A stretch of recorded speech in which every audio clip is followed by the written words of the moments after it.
Hello friends, miscellaneous exercise से question number 9 करेंगे। Find sine x by two, cos x by two and ten x by two. Question 8 की तरह ही question number 9 है।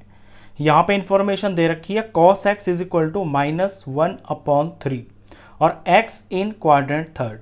ये जो x angle है ये थर्ड क्वाड्रेंट में लाई करता है। अब साइन एक्स बाय टू और कॉस एक्स बाय टू निकालने के लिए हमारे पास डायरेक्ट फॉर्मूला होता है। ये दो फॉर्मूले हैं, 2 cos square x by two ये बराबर 1 प्लस कॉस एक्स होता है, 2 sine square x by two ये बराबर 1 माइनस कॉस एक्स होता है। तो इस इक्वेशन में कॉस एक्स की वैल्यू पुट करने पर हमें कॉस एक्स बाय टू पता चल जाएगा और इस इक्वेशन में कॉस एक्स की वैल्यू पुट करने पर यहाँ पे हमें साइन एक्स बाय टू पता चल जाएगा। अब 8th क्वेश्चन के अंदर हमने कॉस एक्स निकालने के लिए थोड़ा सा एफर्ट किया था, लेकिन यहाँ तो वो करने की भी ज़रूरत नहीं है क्योंकि हमें डायरेक्ट कॉस एक्स की वैल्यू दे ही रखी है। तो सिंपली इन दो फॉर्मूलों को हम लगाएंगे और साइन एक्स बाय टू और कॉस एक्स बाय टू निकाल लेंगे। और टेन एक्स बाय टू निकालने के लिए sine x by two upon cos x by two कर देंगे तो टेन एक्स बाय टू भी पता चल जाएगा। अब मेन बात यह है कि हमारा जो x है ये तो क्वाड्रेंट 3 में लाई करता है, लेकिन जब हम x बाय टू निकालेंगे साइन का, कॉस का और टेन का, तो ये हमें पता होना चाहिए कि x बाय टू कौन से क्वाड्रेंट में लाई करेगा। उसके हिसाब से वैल्यूज में साइन लगेगा, या तो नेगेटिव लगेगा या पॉजिटिव लगेगा। वो हमें क्वाड्रेंट से पता चलेगा कि x बाय टू कौन से क्वाड्रेंट में लाई करेगा। तो पहले हम ये पता कर लेते हैं कि अगर x क्वाड्रेंट थर्ड में लाई कर रहा है तो x बाय टू कौन से क्वाड्रेंट में लाई करेगा। तो वो पता करने के लिए हम क्वाड्रेंट की हेल्प लेते हैं। ये हमारा फर्स्ट क्वाड्रेंट, ये है सेकंड क्वाड्रेंट, ये है थर्ड क्वाड्रेंट और ये है fourth quadrant. X in third quadrant, ये थर्ड क्वाड्रेंट में लाई कर रहा है। यहाँ पे 0 होता है, यहाँ पाई बाय 2 होता है यानी 90 डिग्री होता है, यहाँ पे पाई 180 डिग्री होता है और यहाँ होता है 3 पाई बाय 2, ये 270 डिग्री होता है यहाँ पे। अब थर्ड क्वाड्रेंट में लाई कर रहा है एक्स, इसका मतलब है ये समवेयर यहाँ पे लाई करेगा इस एरिया के अंदर। अब जब यहाँ एंगल लाई करेगा तो ये पाई से तो बड़ा होगा क्योंकि पाई से आगे निकल जाएगा थर्ड क्वाड्रेंट में जाने के लिए, और 3 पाई बाय 2 से ये पहले लाई करेगा यानी इससे ये छोटा होगा। तो पहले मैं इस चीज़ को लिख लेता हूँ कि जो x है ये मेरा पाई से तो बड़ा होगा और ये छोटा होगा 3 पाई बाय 2 से। अब मेरे को निकालना है x बाय टू, मुझे तो x बाय टू पता करना है ना, तो यहाँ पे मैं x का बाय टू कर दूंगा और जब यहाँ किया है तो फिर इन दोनों में भी मैं 2 से डिवाइड कर दूंगा, पाई को 2 से डिवाइड कर दूंगा और इधर 3 पाई बाय 2 को 2 से डिवाइड करूंगा। तो जब 2 से डिवाइड करूंगा तो यहाँ नीचे 2 आ जाएगा। थोड़ा और सिंप्लीफाई करें तो x बाय टू ये बड़ा होगा पाई बाय 2 से और ये छोटा होगा, यहाँ पे 3 पाई ऊपर आ गया और नीचे 2 2 जार ये 4 हो गया। अब इन्हें मैं एंगल में कन्वर्ट कर लेता हूँ, एंगल से पता चलेगा आपको कि ये किन एंगलों के बीच में लाई करेंगे। पाई बाय 2 तो होता है 90 डिग्री, सिंपल पता है। ये x बाय 2 है जो हमें चाहिए, ये छोटा होगा 3 पाई बाय 4 से, इसकी वैल्यू एंगल में निकालें तो 3 इंटू पाई बाय 4 होता है 45 डिग्री, तो 45 डिग्री को 3 से मल्टीप्लाई करेंगे तो ये 135 आएगा, 135 डिग्री। यानी जो x बाय टू है ये 90 डिग्री से बड़ा होगा और 135 डिग्री से छोटा होगा। अब यहाँ क्वाड्रेंट के अंदर देखते हैं हम, 90 डिग्री से ये बड़ा होगा। 90 डिग्री से बड़ा होने का मतलब है यहाँ पे 90 डिग्री है तो इससे बड़ा होगा तो ये यहाँ पे आ जाएगा समवेयर, और 135 से ये छोटा होगा। तो 135 का अगर मैं एंगल बनाऊँ तो यहाँ से यहाँ तक तो 90 हो गया और 90 से आगे थोड़ा और ऐसे ऐसे चलेंगे तो समवेयर ये एंगल इस तरह से यहाँ पे 135 डिग्री का होगा। ये 90 डिग्री, ये 135 डिग्री, इसके बीच में ही मेरा x बाय टू लाई करेगा इस एरिया में, यहाँ पे x बाय टू लाई करेगा। तो ये जो एरिया आप देख रहे हो जिस पे मैं अभी शेड कर रहा हूँ, इस एरिया में x बाय टू लाई करेगा और ये एरिया आपका पड़ रहा है सेकंड क्वाड्रेंट के अंदर, यानी x/2 आपका लाई सेकंड क्वाड्रेंट में लाई करेगा ये। तो इस बात को मैं लिख देता हूं यहां पे कि therefore x/2 will lie in second quadrant. एक बार और देख लीजिए, ना देखा हो तो आपने, 90 डिग्री से आगे होगा, 135 से पहले होगा, तो यहाँ पे इस एरिया में आएगा और ये एरिया सेकंड क्वाड्रेंट में लाई कर रहा है। तो x/2 मुझे पता चल गया सेकंड क्वाड्रेंट में लाई करता है। अब x/2 सेकंड क्वाड्रेंट में लाई कर रहा है और हमें वैल्यूज निकालनी है sin x/2, cos x/2 और tan x/2 की। तो सेकंड क्वाड्रेंट में देखते हैं कि कौन कौन पॉजिटिव होता है, कौन नेगेटिव होता है। यहाँ होता है आफ्टर, यहाँ होता है एस से स्कूल, तो एस से बनती है रेशियो साइन और साइन का उल्टा कोसेक। ये दो पॉजिटिव होते हैं बस, बाकी की जो 4 रेशियोज होती हैं वो यहाँ पे नेगेटिव होती है सेकंड क्वाड्रेंट के अंदर।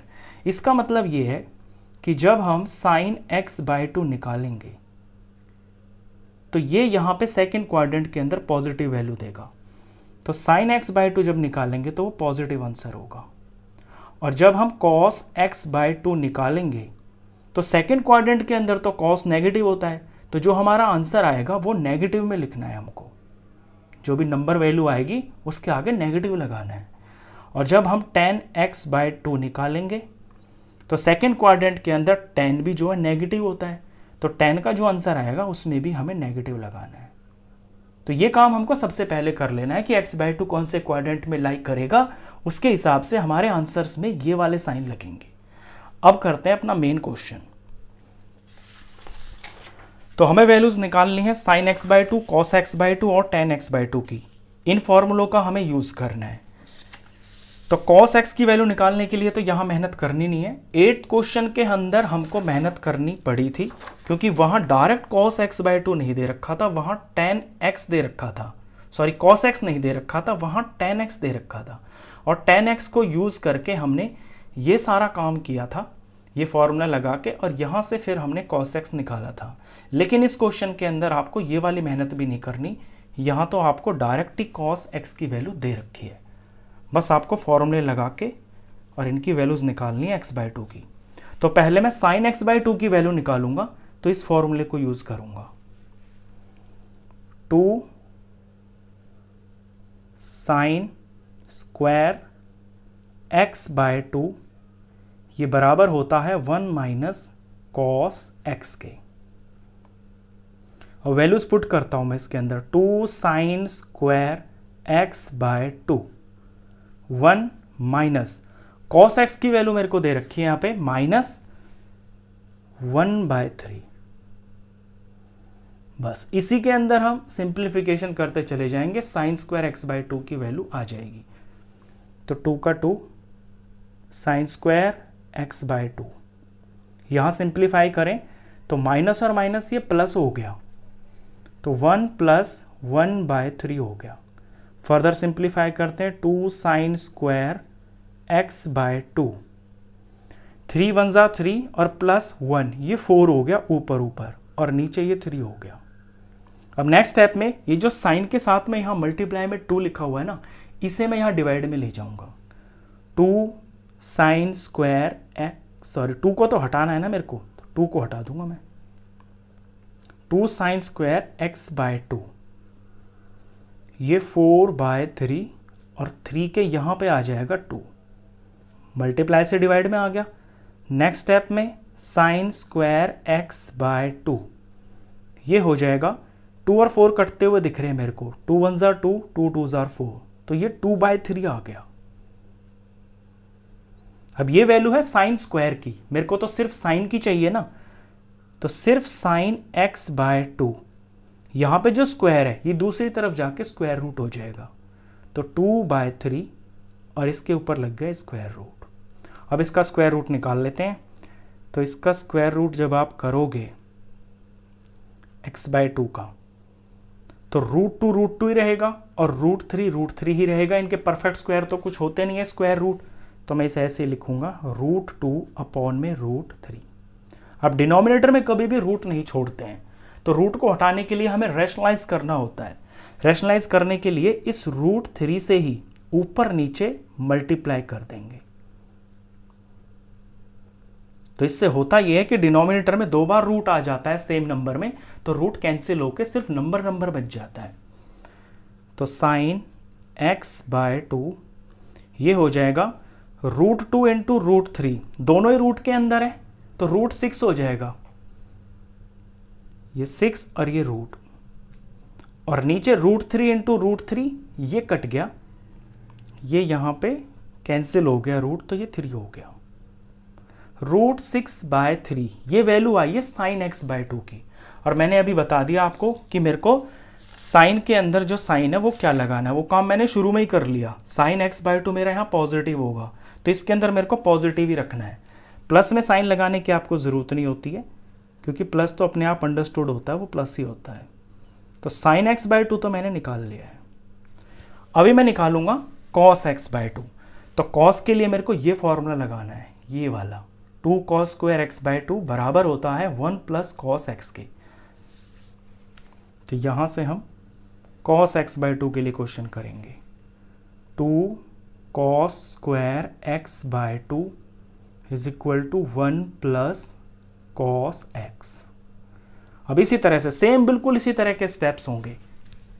यहां फिर से देखिए, आपने मिस कर दिया तो 2 cos square x/2 is equal to 1 plus cos x। 2 cos square x/2 is equal to 1 plus, और cos x की वैल्यू है -1/3। अब इसी तरह से भी सिंप्लीफाई करते चलेंगे। 2 cos square x/2 is equal to, plus minus minus हो गया 1 - 1/3। नेक्स्ट स्टेप के अंदर 2 cos स्क्वायर x/2, इधर सिंप्लीफाई करें तो 3 1 3 हो गया, और -1 है तो 3 में से 1 माइनस करेंगे तो ऊपर ऊपर 2 आ गया, तो 2/3 हो गया। अब नेक्स्ट स्टेप में मैं इस 2 को यहां डिवाइड में ले जाऊंगा, तो यहां सिर्फ cos स्क्वायर x/2 बचेगा, और 2/3 इसके नीचे ये 2 आ जाएगा डिवाइड में। 2 से 2 कट गया, यहां 1 हो गया। फिर से रिराइट कर लेता हूं, cos स्क्वायर x/2 की वैल्यू आई है 1 में ये वाला 3। अब ये cos स्क्वायर की वैल्यू है, मुझे सिर्फ cos की चाहिए, तो ये स्क्वायर इधर आके स्क्वायर रूट हो जाएगा। तो cos x/2 1/3 का स्क्वायर रूट हो गया। cos x/2 इसे सिंप्लीफाई कर लेते हैं। 1 का स्क्वायर रूट 1 ही होता है, और √3 का स्क्वायर रूट परफेक्ट तो कुछ होता नहीं है, तो √3 ही लिखेंगे हम। अब यहां भी डिनोमिनेटर में आपका रूट आ गया है, तो इस रूट को हटाने के लिए इसको रैशनलाइज कर देंगे, तो ऊपर नीचे √3 से ही मल्टीप्लाई कर देंगे। तो cos x/2 बराबर √3 1 √3 हो गया, ऊपर तो हो गया √3, और नीचे ये रूट खत्म हो जाएगा, √3 इंटू √3 ये सिर्फ 3 हो जाएगा। तो ये वैल्यू cos x/2 की आई है √3/3। अब यहाँ पे साइन लगाना भी ज़रूरी है। साइन मैंने आपको शुरू में ही समझा दिया कि cos x/2 हम यहाँ पे नेगेटिव लिखेंगे, तो यहाँ पे नेगेटिव का साइन लगाना है, तो यहाँ लगा देंगे हम नेगेटिव का साइन। तो साइन x/2 हो गया, cos x/2 हो गया।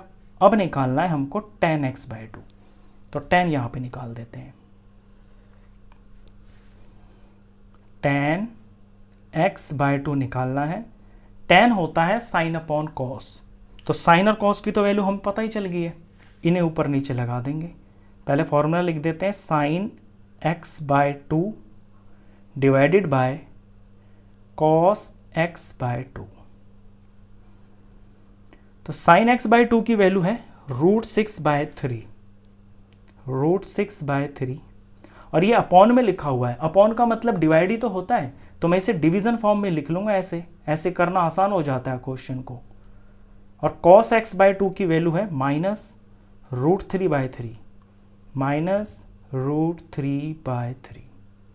अब ये फ्रैक्शंस की डिवीजन दिख रही है आपको। फ्रैक्शन की डिवीजन में क्या होता है कि पहला वाला फ्रैक्शन सेम टू सेम रहता है, और डिवाइड का फिर बन जाता है मल्टीप्लाई, अगले फ्रैक्शन का इन्वर्स हो जाता है।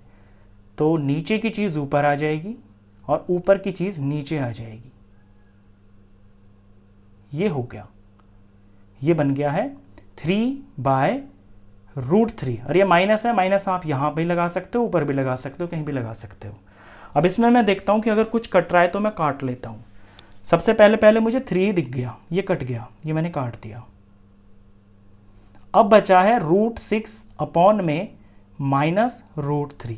इस √6 को मैं इस तरह से लिख सकता हूँ। यहाँ पे देखिए ये √6 है ना, तो √6 को अगर मैं ब्रेक करके लिखूँ फैक्टर्स में तो ये √2 इंटू √3 हो गया। ऐसे लिख सकता हूँ मैं इसे, क्योंकि 2 3 6 हो गया और ये रूट में है। तो इस √6 के मैं दो अलग अलग फैक्टर बना लूँगा, √2 इंटू में √3, और इसके डिवाइड में है ये माइनस का √3। ऐसा मैं क्यों कर रहा हूं? क्योंकि ऐसा करने से √3 से कैंसिल हो जाएगा, ये पर्पस है। तो √3 से कट गया, यहां पे -1 बच गया। अब ये जो माइनस है ये आप यहां पे लगा दोगे, तो ये माइनस हो गया और ये √2 हो गया।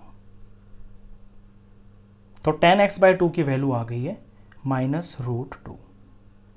इस तरह से आप ये सारे निकाल दोगे। sin x/2 हो गया, cos x/2 हो गया, और यहाँ पे tan x/2 हो गया। tan में जो साइन आएगा ना आपका, वो ऑटोमेटिक वही आएगा जो आपको चाहिए। tan x/2 यहाँ पे आपको नेगेटिव चाहिए ना, देखिए नेगेटिव ही आ गया। जब आप cos में और sin में साइन ठीक लगाओगे ना, तो यहाँ आपको देखने की ज़रूरत नहीं है, यहाँ वही आएगा जो आपको चाहिए। अब ये क्वेश्चन में बिल्कुल सिंपल इक्वेशन लेके चलता हूँ। मैंने जो फॉर्मूला है वो उसी फॉर्म में लिखा है और उसी फॉर्म में मैं इसको सॉल्व करते हुए चला हूँ।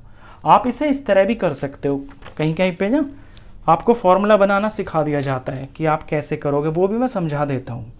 जैसे यहाँ पे 2 sin² x/2 बराबर 1 - cos x है, ये चीज़ है। मैंने क्या किया है, दोनों साइड को बिल्कुल स्टेप बाय स्टेप सॉल्व किया है।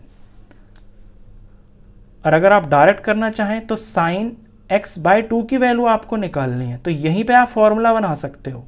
क्या करोगे, 1 - cos x तो अपनी जगह पे है ही, ये जो मल्टीप्लाई में 2 है ये यहाँ पे आ जाएगा डिवाइड में, और फिर ये जो स्क्वायर है इस स्क्वायर रूट इसका दूसरी तरफ जाके स्क्वायर रूट हो जाएगा। यानी डायरेक्ट अगर आप फॉर्मूला बनाओ sin x/2 का तो ये बनेगा, और फिर इसके अंदर cos x की वैल्यू पुट करते जाओगे तो आपका sin x/2 आ जाएगा। मैंने ऐसे इसलिए नहीं किया क्योंकि इसके अंदर ना कैलकुलेशन थोड़ी सी कॉम्प्लिकेटेड हो जाती है। ऐसे बिल्कुल साफ साफ दिखता है तो सवाल समझ में भी ठीक से आता है और याद भी रहता है। तो आप दोनों तरह से कर सकते हो, ऐसे भी कर सकते हो, ऐसे भी कर सकते हो। तो ये क्वेश्चन नंबर 9 था और ये इसके सॉल्यूशन थे। क्वेश्चन खत्म।